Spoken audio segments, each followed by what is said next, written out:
Admiral Zekthara stared at the blue marble suspended in the void before his fleet, its swirling white clouds masking the primitive civilization below.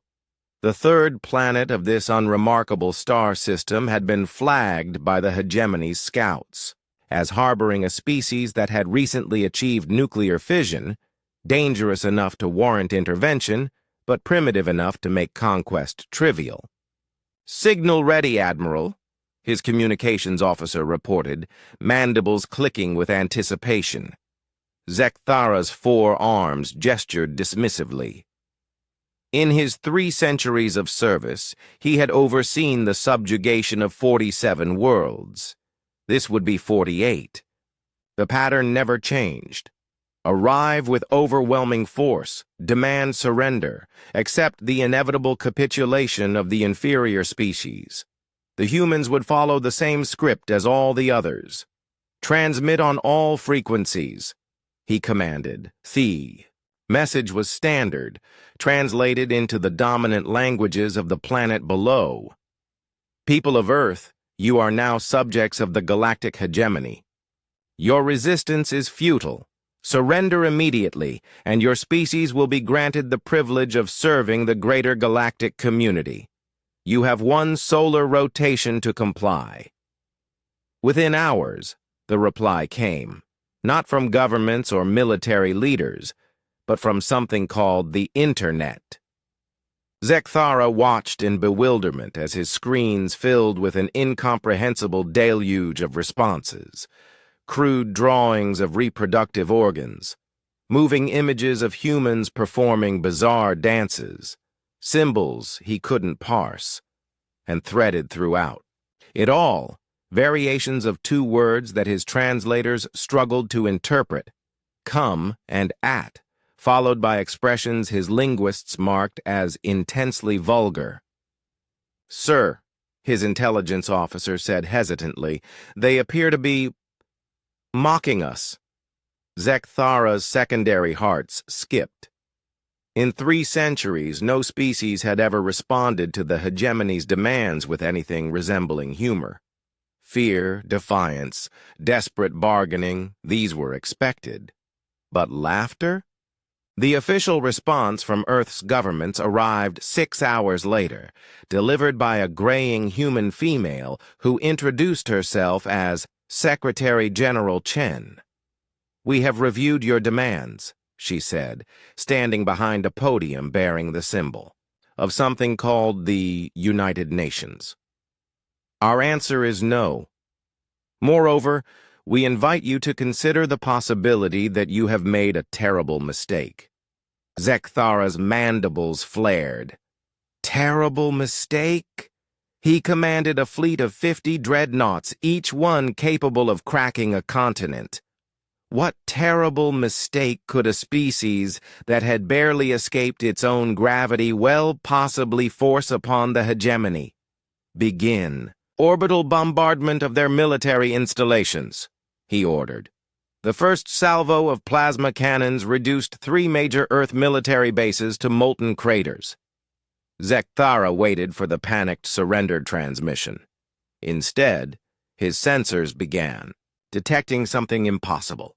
"Admiral," his tactical officer's voice carried a note of confusion, "I'm reading massive energy signatures across the planet's surface. They're launching something." The first wave consisted of what human military databases would have, called everything that could fly and carry a weapon. Primitive chemical rockets retrofitted with nuclear warheads, commercial aircraft loaded with explosives, even something the humans called crop dusters that seemed to be piloted by their agricultural workers, each one packed with fertilizer bombs.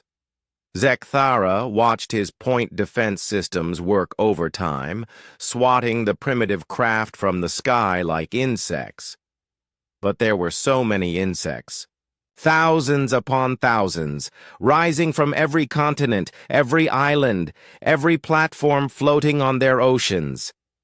"How many atmospheric craft do these humans possess?" he demanded. "Our initial estimates appear to have been conservative, sir," Then came the second wave, and Zekathara felt his first flutter of genuine concern. The humans had somehow weaponized their telecommunications satellites. Ancient space stations were being deliberately deorbited as kinetic weapons. They had even launched what appeared to be their planet's entire supply of automotive vehicles, using makeshift rocket boosters. Millions of cars, trucks, and motorcycles screaming through space in a metallic swarm. "This is madness," his operations officer whispered. "They're throwing their entire civilization at us." But it was the third wave that made Zekathara's blood freeze. His sensors detected something rising from Earth's surface that defied all tactical logic. The humans were launching their own population into space. "Sir, I'm reading life signs in those craft. Thousands of them. They're using their escape pods, their research vessels, their commercial shuttles, anything that can achieve orbit. And, sir, they're not retreating." Indeed, they were not. The humans were strapping weapons to anything that could carry a person into space and hurling themselves directly at his fleet. His tactical display showed thousands of individual craft, each carrying between 1 and 12 humans, all on collision courses with his dreadnoughts. They can't possibly survive those impacts, his medical officer observed. They don't intend to, Zekathara realized with growing horror. The first human craft struck the dreadnought Infinite Glory with the force of a small asteroid. The ship's shields held, but the psychological impact rippled through his fleet. These humans weren't just willing to die, they were eager to do so, as long as they could take some of the hegemony with them. More impacts followed. Hundreds, then thousands. Each human craft exploded against his ship's shields in brilliant flares of light. His shields were holding, but the constant bombardment was draining their power cores at an alarming rate. "Admiral," his communications officer called out, voice tight with panic.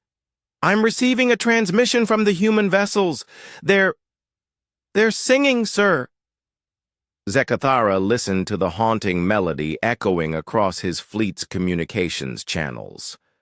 Thousands of human voices raised in song as they hurtled toward certain death. The translation came through gradually.